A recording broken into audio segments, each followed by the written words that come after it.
Assalamualaikum warahmatullahi wabarakatuh. Pemirsa subscriber YouTube Mang Cecep Gorobacep anu satia satu manco di mana wae ayana. Dina dangat ayeuna urang neraskeun hanca carpon tina majalah Mangle tahun 1864 nomor 70 genap. Carpon anu baris kapidangkeun dina dangat ayeuna ieu teh pamirsa tina kolom Puriding Puringkak. Judulna nyaeta Rangga Jaya. Ye yasana Bapak D. Suparta. Sumangga supados teu nyongkolong teuing kana waktos. Wilujeng ngadangukeun.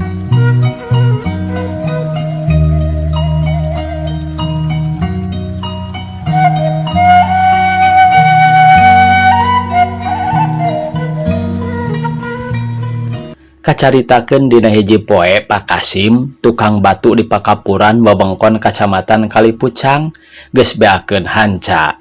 Ari jelemana Pak Kasim teh beda tinu sejen. Ieu mah estu usaha asal cukup keur hirup sapopoe teu kaleuweuhi jeung teu popohoan. Tanah akuanana paranti manehna ngala batu kapur geus beak. Tinggal nugu rawesna wungkul. Eta oge mun seug manehna daek cara nu sejen mah moal teu dikeureueuh ngan basana teh moal popohoan teuing bisi cilaka. Maklum jelema geus kolot sabar jeung leket ibadah manehna teh. Sapoe-sapoena teh ngetrik ngeureuyeuh ngahanca sesa batu anu beunang keneh dipupuri ku batur-baturna mah geus diparoyokan pasireum ku anca-ancana digawe. Ari anehna manehna mah beda tinu sejen anu usaha popohoan. Sanajan tara popohoan bet siga nu betaheun pisan cacing di panggalian batu teh. Mindang manehna ngalamun bari ngiuhan niis di saung leutik. Bet kawas nu sadar yen manehna meunang kahirupan teh nya tina cadas anu katarana bodas campur semu-semu coklat. Cacak cara dina dongeng mah moal teu diajak nyarita tah batu-batu anu ngampar teh. Tetep Pak Kasim kana tegal batu taya bedana ti tetep hiji patani kana sawahna. Lantaran beakeun hanca, Pak Kasim kapaksa kudu neangan deui tanah sejen, neruskeun kalamping anu gurawesna. Manehna ngarasa hoream, nya kapaksa nyerian tanah dipeuntasieun pangalianana. Ari tanah eta teh ti pangalianana nu matuh kahalangan ku solokan gunung anu kawilang lega, make cukang catang kalapa 2 rada panjang. Kabeneran deui lebah dinya mah can aya nu ngagomeng-gomeng. Dan najan aya cukang oge ngan paranti liliwatan wungkul.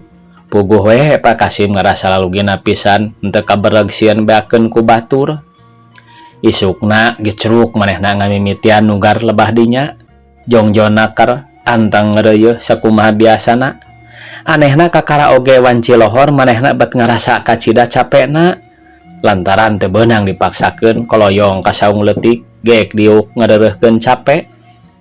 Karasa awakna rada seger sanggeus kesangna pepes mah ngan bae barang rek nganggeuskeun hanca bet ditarajang hoream. Dipaksa oge dilawan ketepurun teh kala siga beuki kacida. Dasar adatna leah Pak Kasim teu loba carita leos balik ka lemburna. Bebeneunganana teu dibawa ieuh da biasana manehna mah beda jeung batur anu nugaranana nungtut satanggunganeun terus diakutan. Pak Kasim mah biasana sapoe nugaran sapoe deui ngakutan kitu jeung kitu bae. Harita ge leos balik ukur mawa parabot wungkul. Pamajikanana teu ngarasa helok. Manehna balik lengoh teh ngan ngarasa heran soteh dume salakina balik isuk keneh. Najan kitu da katenjoeun salakina teu kuat kieu ukur nyebutkeun teu purun, manehna ngarasa tegar. Bada lohor Pak Kasim terus gogoleran dina bangku. Ari pamajikanana aya nu neang dialanutu ku Juragan Pardi. Sajumlah pamajikanana Pak Kasim mah terus sare malah kerekna ge meuni nyegrek. Lilir-lilir soteh dumeh aya nu pupuntenan. Sigana mah geus sababaraha kali da barang lilir mah nyebut puntenna teh geus kaitung tarik pisan. Pak Kasim cangkat gigisik terus ngarampesan semah tetela sora istri jeung halimpun akar kadengena teh terojol Pak Kasim keluar.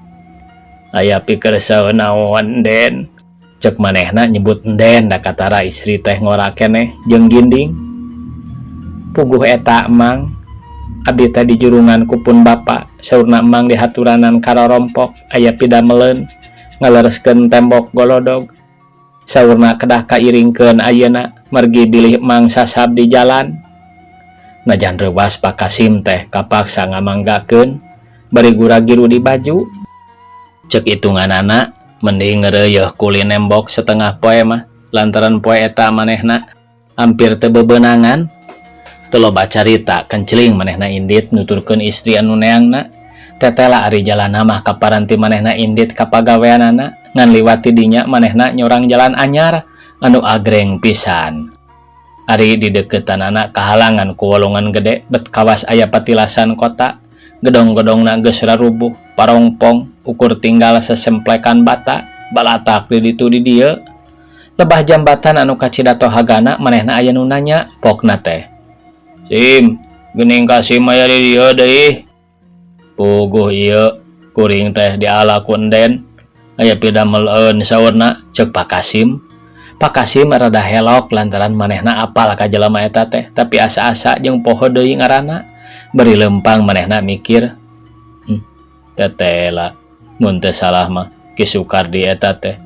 Tapi piraku da manehna mah geus pae. Nu sarupa we meureun jeung Ki Sukardi. Terus kaneh manehna lempang nuturkeun istri. Sabada ngalewatan jambatan leutik anu kacida alusna, Pak Kasim anjog ka hiji gedong sigrong, urung herang pisan. Hanjakal golodogna dongklak, malah kawilang rohak ka ruksakna teh. Batu-batuna oge ngagunu keneh bae di dinya. Tah ieu mang rorompok teh, ceuk istri nu neangna. Tuh geuning golodogna donglak gede pisan, mangga antosan we calik tadi dia dina kursi abi bade unjukan heula ka pun bapa. Gek Pak Kasim diuk beri teu boleh rara tereret. Aneh ku kaayaan nu sakitu sigrongna, anu sakitu alagrengna. Gogodag bari kekecrek, asa-asa aya di pangimpian. Istighfar sababaraha kali tapi tetela manehna teu ngimpi. Keur jongjon palahak polohok jol aya nu mawa susuguh teu rea ukur kueh 2 siki. Ngan teuing ku seungit meuni angin-anginan. Bangun palem teh lain heureuy. Sanggeus nunyuguhan ngaleos, Pak Kasim gawat nyokot hiji. Rek ampisan ngadahar manehna ingat ka pamajikanana jeung anakna di imah. Ceuk itunganana, kueh 2 siki mah jamakna kudu beak, mending dibekal engke dipurak tiluan di imah.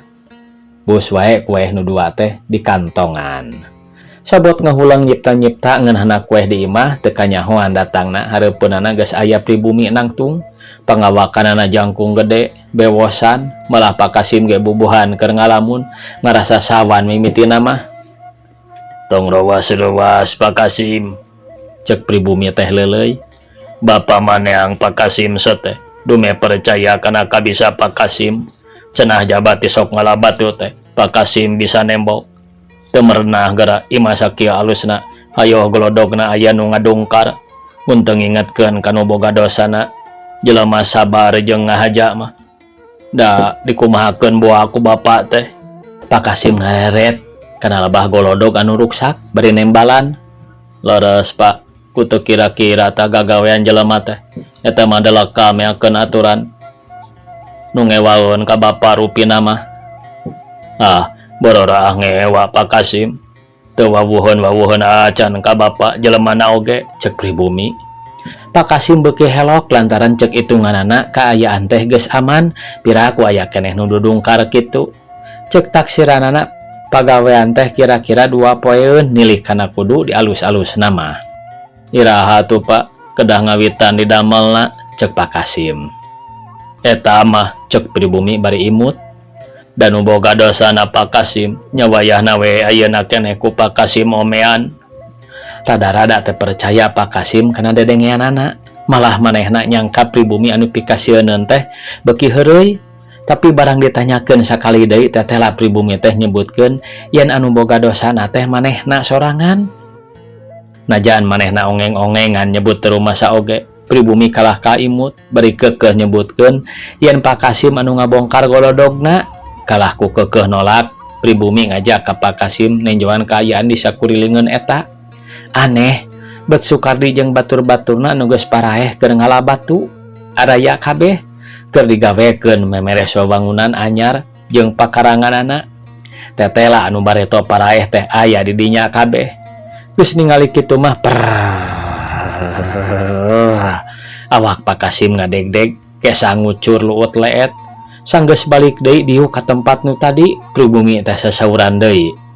Bisi teu terang Bapak teh nu disebut Rangga Jaya teh anu ngageugeul di dieu nu keur digarawe teh kabeh ge batur Pak Kasim anu tara make bemaklama sok suaban jeung jeger-jeger nugaran teu kalawan amit atawa minta idin heula.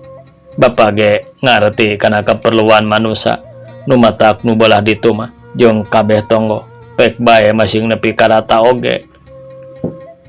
Untung Pak Kasim mah jelema sabar jeung henteu sarakah, malah taracul timenta idin lamun rek ngamimitian ngadungkar teh. Ku sakitu ge geus kebeuli hate Bapak mah.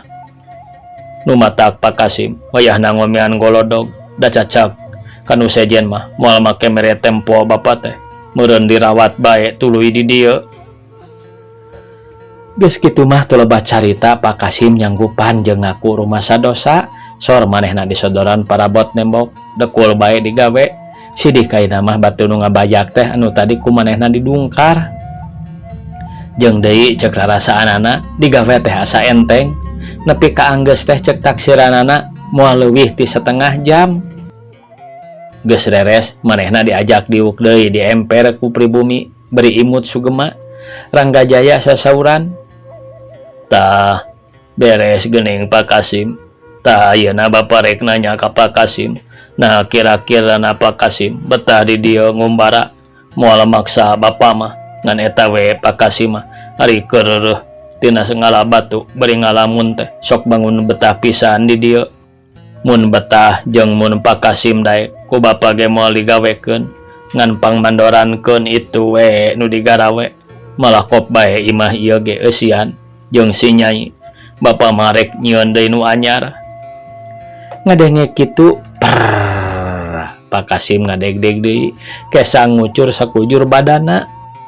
Bari arap-ap eureup manehna nembalan, abdi teh sanes nampik pangasih kaulanun. Kumaha atuh indung budak sareng barudak meureun moal maranggih dahar mangkaning tadi teh teu bebeja heula dedepeun panginten." Najan diririhan oge Pak Kasim keukeuh nolak. Ari pribumi teuing ku sabar da pajar teh jung wae rek mulang heula mah engke-engke lamun geus kapikir meunang nyarita tangtu dipapagkeun. Geus kitu mah Pak Kasim teh teu daekeun disuguhan dahar lantaran cek itunganana kadaharan anu lalembut mah paling oge kalakay. Tapi ari ditawaran bisi rek mawa beas mah sakabawana atoh we nu aya da di imahna keur suwung pisan. Hargana keur meujeuhna mahal. Gidig ka gudang penuduhan gap kana Said nu aya di dinya kadawuk nyiuk meh pinuhna meh sapinuhna teu wudu engkeh-engkehan ngan ngingetkeun anu dibawa teh beas berat-berat geng ngawayahnakeun maneh. Nu tadi mapagkeun teh ayeuna mah rada teu pati berag tapi henteu ari semua ambek mah. Geus amitan mah ka Pak Kasim balik manggul beas ngiringkeun nu geulis. Tetela Sukardi jeung nu sejana geus areuweuh. Ku taksiran Pak Kasim mah geureuh lantaran geus sore harita teh. Sajajalan manehna mikir yen tangtu pamajikanana atoh bari helok, manehna can anggeus buburuh nutu. Ari Pak Kasim geus balik mawa beas mesa Said metung. Nepi ka imah nu geulis teh amitan sok Said ditunda di jero emper. Leos manehna mah ka jero. Aneh, bet ari jol ka jero ari gabrug dicaleung-ceurikan ku sarerea. Bari ngulisik kuniang manehna hudang, rungah ringe nanyakeun pangna manehna di gugulung. Har ari Akang. Ti sajungna kuring indit nutu ge Akang teh teu inget-inget kumaha teu reuwas gara kapulesan ti tabuh tilu kamari nepi ka ayeuna geus liwat bedug subuh kakara eling. Isukna Pak Kasim sanak bojo indit jarah kalebah batu Rangga Jaya. Tetela urut manehna ngadungkar teh geus lita deui. Ari beas nu dina Said barang disidikeun teh si horeng batu dieusik-eusik pohara hanjakaleunana kitu deui kue anu semungeunah teh Sumana horeng batu malulu. Ti syarat harita Pak Kasim kacida ati-atina digawena teh rada jauh ti Baturan Gajaya jeung tara poho amitan unggarek kamimitian jeung arek balik. Malah Pak Kasim dibere terang ku nu geulis putrana Ranggajaya yen di dinya teh aya cupu manik anu bakal kapimilih ku sing saha bae anu kuat meulina. Nepi ka ayeuna di lebah dinya teh sok aya nu ngadon tapa kawasna mah hayang cupu teh kuno kawenehan mah unggal malam Salasa jeung Jumaah sok katinggal aya nu ngagebur nyirorot kalebah batu Ranggajaya teh. Tamat cenah ieu pamiarsa carapon tina puruding peringkak anu judulna Ranggajaya. Sakitu nu tiasa kapihatur. Wassalamualaikum warahmatullahi wabarakatuh.